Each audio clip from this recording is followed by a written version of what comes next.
Hello everyone, this is bpellom, pellomplanetaryresearch.com. I'd like to invite you to take a little trip with me on our virtual spacecraft here.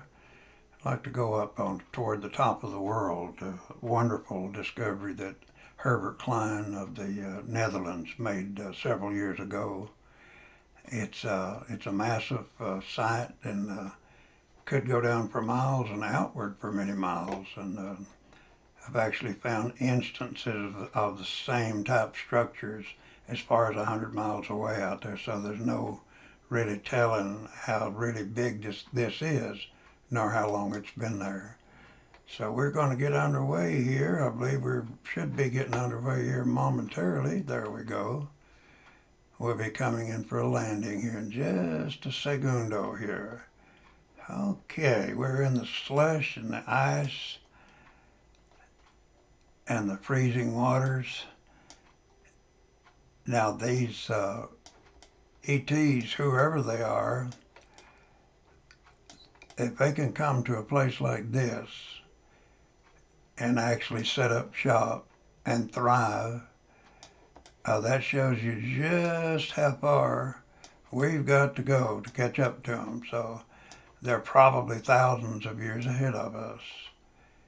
But by the time we have been kicking around 1,000 to 1,000,000 years, we can go up there too and build us an inner Earth place like that. But this is, as you can see, amazing. It is expansive and just goes on and on and on and on. Look at that. Now down under all the activity is occurring underneath. We're looking at the rooftop of the last story coming up from the inner Earth at these guys here. Yeah, they're truly amazing. They can just do what they want to, set up where they want to. They just ignore us and go about their business. And I guess some of them actually come up here on top of the Earth and we just don't know who they are, you know. But somewhere back in time, a decision was made by some group, ET group, to come and build this. This is not the only instance of this. The ETs, Herbert Klein's found them all around the world, and I have too. The structuring, that their architecture is different from one to the other sometimes. This is a pretty common type architecture here. I've seen some of this in, I believe, Chile and other places in the world, and it's probably the same ETs that are just spread out all over the world, because they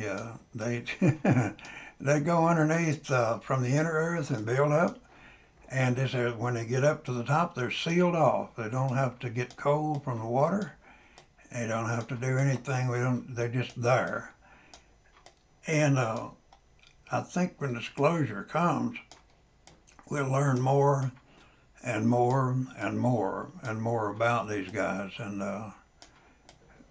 we may or may not live long enough to know who they are or where they came from to be here. But anyway, at least we know this. We know they're here.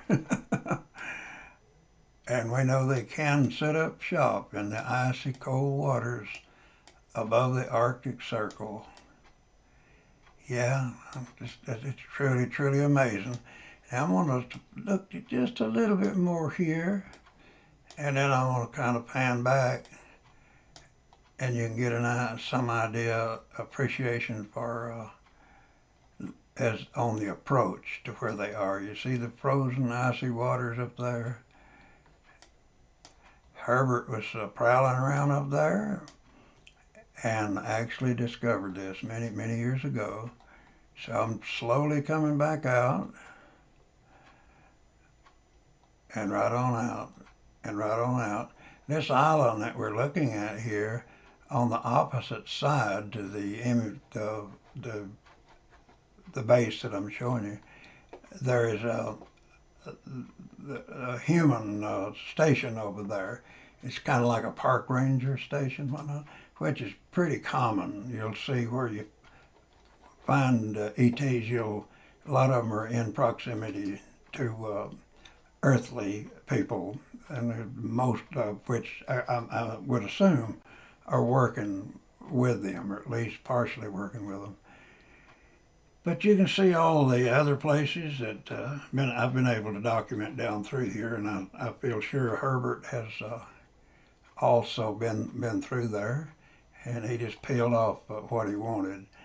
So we'll come right on back out, and you can see many other places that I've been fortunate enough to go to and find a lot of stuff, as they say.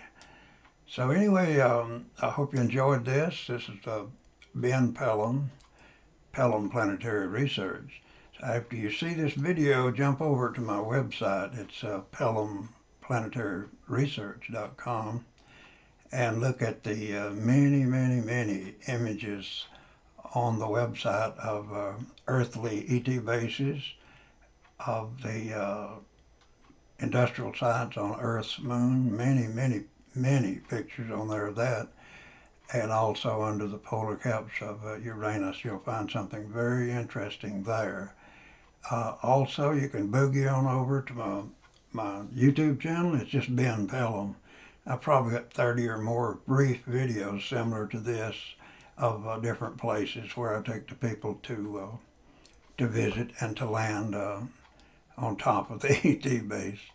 So I wish you a good day or a good night, wherever you are in this world. So long, everybody.